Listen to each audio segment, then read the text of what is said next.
Welcome back to another episode of Explaining Things. As always, I have a guest comic with me, actually my first time return comic, and we're going to be explaining a topic that many of us know about, a concept we all know, but don't necessarily know how it works. And today, my guest is Boston comic Rob Greene. Oh, hi John. Thanks for having me back. The people asked for more Rob Greene, I and don't I think said, that's true. I read no, the comments. it's not. Yeah. So here's your topic. Are you ready for this? How does the show work? I think you know. We're You heard the having fun. intro. We're having fun. How does someone start a cult? Ooh, confidence. Confidence is key. You need confidence. There's no such thing as an insecure cult leader. No, there's definitely not. No one follows him. There's no Or her. Is there a female cult leader? There's certainly less. I think it's like mass shooters. That's why they're keeping Britney down, actually. Because she could be a cult leader. Easily. Charisma. Charisma Is fucking everything. I think if you have enough confidence, you could go with less charisma. Well, confidence can definitely mask intelligence. Think of the people that are trying to rationally think about a crazy cult idea. Just you and me, we're in a cult, but we got 1 foot in, 1 foot out. We might be... Yeah. You're the most like waffly. Yeah.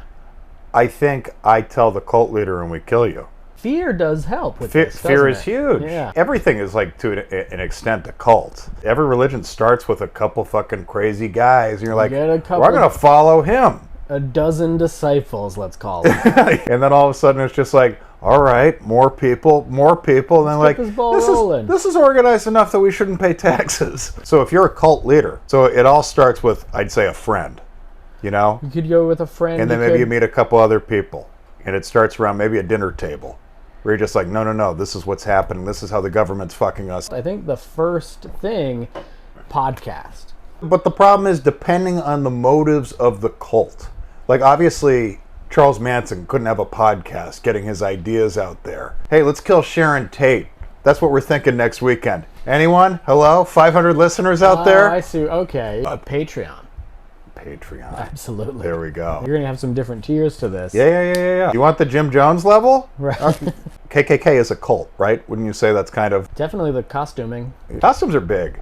The second someone puts on a robe or a hat, it's gone from club to we're doing something weird here. With a cult, though, the actions of the cult are really just kind of built to benefit the top. Your job is to make the grunts believe in the message. One of your major benefits as the cult leader, Group sex. you fuck any woman in the cult. That's the rule of every cult. And it's an honor for the woman in her eyes, because she's part of this. I think even men will allow their wife to fuck the leader. Sure. I think he's an exception, and it's an honor that he would want to fuck your wife. Right. The problem we're going to run into with the cult leader is you never live a full life. There's not a lot of old cult leaders. No. Only in the Mormon church. It's better to burn out a cult leader than to, what's the phrase? It ends like Waco, Texas. Gunfire. Okay, here we go. We're going up against. This is what we live for. But like Jim Jones. From My Morning Jacket? Jim Jones, owner of the Cowboys. Now there's a cult. America's team? Come on. I remember Jim Jones mostly from the glasses. To be a cult leader, maybe not nowadays in modern times, in the 70s and 80s, you needed a transition lens. Hiding your eyes makes you more mysterious.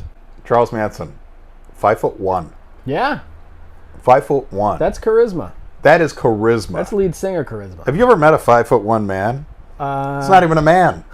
You have to be so sure of yourself, unwavering, for the taller people around you to be like, this little fucker might be onto something.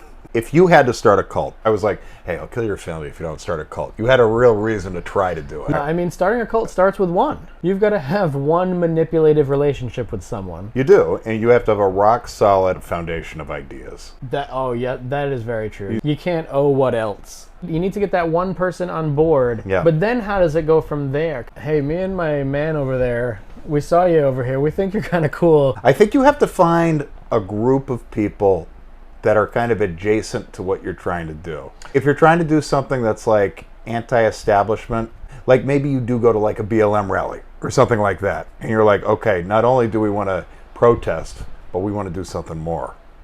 Yes. So I think you go more towards like somebody who, like a hate group would recruit, right? You find somebody who's angry and broken. They have an easy job. Their job is, hey, you're poor and white. Let's blame it on someone. Yeah. You know, like that's easy peasy. It's basic. They're probably like subreddits Subreddits. that are close to this. 4chans, 8chans, 16chans. Jackie Chan. Well, there are a lot of upset people right now. Trumpism is a cult.